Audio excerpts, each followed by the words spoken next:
श्री शिवाय नमस्तुभ्यम। दोस्तों 4 मार्च 2024 दिन सोमवार को अष्टमी बैठ रही है और ये अष्टमी साल में बहुत ही कम पड़ती है जो सोमवार की आती है। इस दिन लोग बेसब्री से इंतज़ार करते हैं, भक्तजन बहुत ही बेसब्री से इंतज़ार करते हैं कि कब सोमवार की अष्टमी आए और हम उपाय करें, क्योंकि इस दिन जो भी उपाय किया जाता है वो मनोकामना को पूर्ति के लिए किया जाता है और होता भी यही है कि मनोकामना पूरी होती है। तो आज हम आपको बताएंगे नया उपाय जो गुरु जी ने अभी 5-4 दिन पहले बताया है। नया उपाय है तो शिवरात्रि के इस अष्टमी के दिन करना है वो उपाय। तो आज हम बताएंगे आपको करना क्या है। आपने 7 बेलपत्री लेनी है और उन बेलपत्री को आपने कहाँ कहाँ पे रखना है, कहाँ कहाँ पे आपने चढ़ाना है। तो देखिए, सबसे पहले आपने 7 बेलपत्री लेनी है और 1 लोटा जल का लेना है।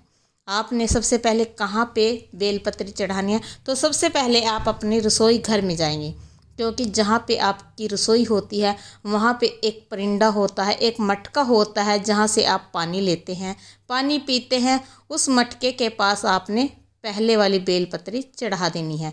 फिर आपने उसी मटके से 1 लोटा जल का लेना है और फिर आपने अपने घर से निकल जाना है। अपने घर से आपने निकल के कहाँ पे जाना है, देखिए जो दूसरे वाली बेलपत्री है वो आपने बेलपत्र का जो पेड़ होता है उसके वहाँ पे जाना है। अगर आपके पास हो तो आप जा सकते हैं। तो आपने दूसरे वाली बेलपत्र के पास जाना है और वहाँ पे आपने जो लोटा जल का लिया है पहले थोड़ा सा जल चढ़ाएं। कोई कंकर लेके, कोई छोटा सा कंकर पत्थर हो तो उसे लेकर शिव मानकर उस पे वो बेलपत्री चढ़ा दें और थोड़ा सा जल चढ़ा दें। फिर आपने कहाँ पे जाना है, अब आई तीसरी बेलपत्री की बारी। अब आपने तीसरी बेलपत्री कहाँ पे चढ़ानी है, तो अब आपने जाना है शिवालय। जो भी आपका मंदिर है, शिवालय है, आपने वहाँ पे जाना है और शिवालय में नंदी बाबा विराजमान होते हैं। तो आपने तीसरे वाली बेलपत्री नंदी बाबा के पास जानी है। जैसे कि आपने बेलपत्री के नीचे बेलपत्र चढ़ाया है वैसे ही आपने थोड़ा सा जल चढ़ा देना है। सारा नहीं चढ़ाना, क्योंकि अभी भोले बाबा के पास भी जाना है ना, तो इसीलिए आपने तीसरे वाली बेलपत्री जो है वह नंदी बाबा के पास चढ़ानी है। उनको पहले जल चढ़ाए फिर बेलपत्री चढ़ाए। उसके बाद आपने कहाँ पे जाना है, फिर आपने आना है भोले बाबा के पास। जो आपकी चौथे वाली बेलपत्री है वो आपने अशोक सुंदरी जो माता होती है उसके वहाँ चढ़ानी है। पहले आप थोड़ा सा जल चढ़ाए फिर आप वहाँ पे बेलपत्री चढ़ाएं और बेलपत्री की जो डंडी होती है वह जलाधारी की तरफ होनी चाहिए, जिसकी जहाँ से जल नीचे बहता है उधर आपने उस डंडी का मुख करना है। जिस तरह भी आप पूजा कर रहे हैं बैठ के, जिस तरफ भी आपका मुख है तो आपने उस डंडी को, जैसे कि जल नीचे गिरता है आपने उस तरफ उस डंडी को करना है। फिर आपने 5वें वाली जो है वो आपने कहाँ पे चढ़ानी है, जो 5वें वाली बेलपत्री है वो आपने चढ़ानी है जगदम्बा। देखिए, जो जगदम्बा माता का स्थान होता है, जो बीच की जगह होती है वो जगदम्बा माता का स्थान होता है। जो गणपति जी और कार्तिक के बीच में है वो जगदम्बा माता का स्थान होता है। तो 5वें वाली बेलपत्री आपने वहाँ पे चढ़ा देनी है और उसके बाद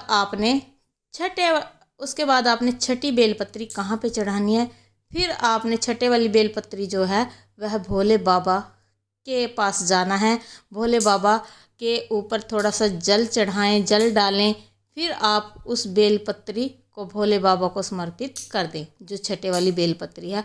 और बेलपत्री का मुख आपकी तरफ होना चाहिए और जो डंडी है वह जलाधारी की तरफ होनी चाहिए, क्योंकि डंडी आपकी तरफ नहीं होनी चाहिए, मुख आपकी तरफ होना चाहिए बेलपत्र का। और वो छठे वाली बेलपत्री आप भोले बाबा को समर्पित कर सकते हैं। जो 7वें वाली बेलपत्री है उसको आपने देखिए कहाँ चढ़ाना है। अब आई 7वें वाली बेलपत्री की बारी, क्योंकि मनोकामना की बात है ना, कैसी भी मनोकामना है वो पूरी हो जाएगी आपकी। जो 7वें वाली बेलपत्री है वो आपने जलाधारी, जिससे जल टपकता है ऊपर, जो कहते हैं ना शिवलिंग के ऊपर जो जलाधारी होती है उसमें भोलेनाथ की 5 बेटियां होती हैं और उस बेलपत्री को, जो 7वें वाली बेलपत्री है, उसको आपने उससे छुआना है, सिर्फ चढ़ाना नहीं है, उसको आपने वहाँ छुआना है। तो आपने 7वें वाली बेलपत्री उसको जलाधारी को छुआ के वापस अपनी थाली में रख देनी है। अपनी थाली में रखकर फिर आप भोले बाबा की आरती कर सकते हैं, धूप कर सकते हैं। आप जैसे चाहे वहाँ बैठ के थोड़ी देर तक बैठ सकते हैं। ओम श्री शिवाय नमस्तुभ्यम का जाप कर सकते हैं। भोले बाबा के पास बैठकर ओम नमः शिवाय का जाप भी कर सकते हैं।